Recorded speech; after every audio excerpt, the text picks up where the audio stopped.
KPK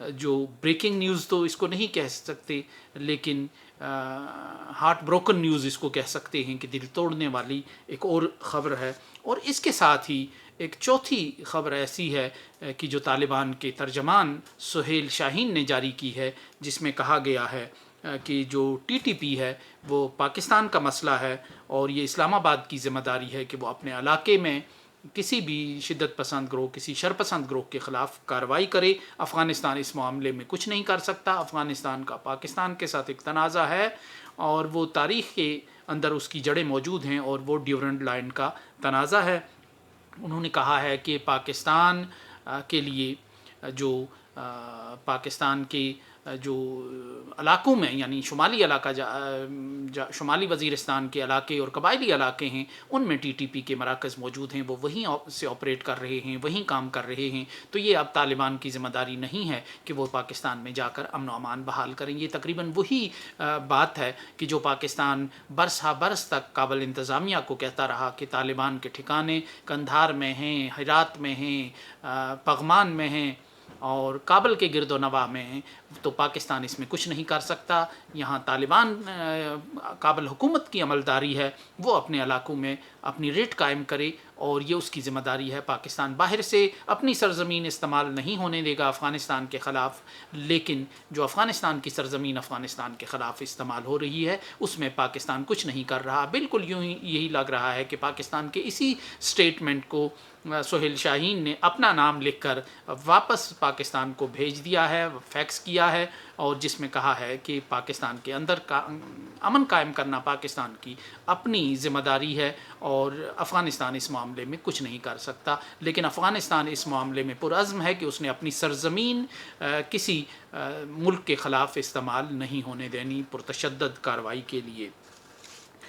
یہ وہ خبریں ہیں کہ جو یہ بتا رہی ہیں کہ ایک طرف تو افغانستان جیسا ملک جس کے ساتھ پاک جب امریکہ نے بنایا کہ پاکستان اور افغانستان کو ایک ساتھ ایک خانے میں رکھنے کے لیے ایک تنظیم بنائی، ایک ادارہ بنایا، تو ہم صرف اپنی نخوت اور تکبر میں اس وقت چیم بجبیں ہوئے تھے. میں نے بھی اس پر بہت لکھا تھا کہ کس طرح ایک خانہ جنگی کا شکار ملک کو ایک ایٹمی طاقت اور ایک اسلامی طاقت اور ایک اتنی بڑی طاقت کے ساتھ بٹھایا گیا، باندھا گیا. ہمارا مقابلہ تو بھارت کے ساتھ ہے اور ہم افغانستان کے ساتھ ہمیں افپاک کے نام سے کیوں جوڑا گیا، کیوں باندھا گیا، یہ ہماری بے عزتی ہے. لیکن جس عمل کو ہم اس وقت اپنی بے عزتی سمجھ رہے تھے، آج وہی افغانستان جو ہے وہ تیل نکال رہا ہے، وہ استحکام کی طرف جا رہا ہے، وہ ہمیں اپنے علاقوں میں امن قائم کرنے کی ذمہ داریاں یاد دلا رہا ہے. اور پاکستان کا حال یہ ہے کہ پاکستان سب کچھ لٹ لٹا کے بھی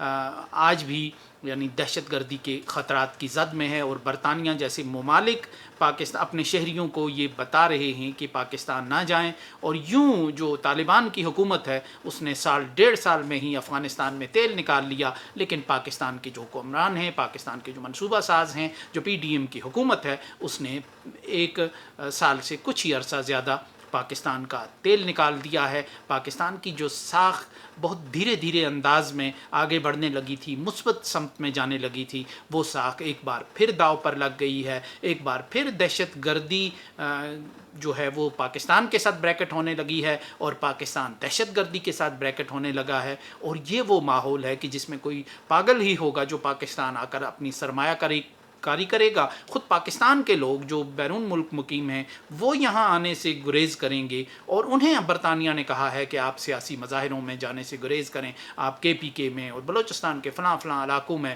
جو تقریباً پورے ہی یہ صوبے ہیں وہاں جانے سے گریز کریں. تو اگر اپنے شہریوں کو یعنی جو دوہری شہریت رکھنے والے ہیں ان کو یہ کہتے ہیں تو پھر وہ باہر سے کون سا ایسا سرمایہ کار ہے کہ جو یہاں سرمایہ کاری کرنے آئے گا، جو سیاح یہاں سیاحت کرنے آئے گا. تو یہ جو خبریں ہیں یہ بہت عجیب قسم کی ہیں. تو چونکہ یہ آج مجھے محمود احمد مدنی صاحب کا یہ لطیفہ یاد آیا تھا کہ کھوڑوں کا تیل ہو گیا، تو پی ڈی ایم کی حکومت نے واقعی پاکستان کا تیل نکال دیا ہے اور افغانستان کے حکمرانوں نے افغانستان سے تیل برآمد کیا ہے. لیکن یہ ایک المناک صورتحال ہے جس پر جتنا افسوس کیا جائے کم ہے. وائے ناکامی متاع کارواں جاتا رہا، کارواں کے دل سے احساس زیاں جاتا رہا۔ سو اس کے ساتھ ہی اجازت دیجیے، اللہ نگہبان۔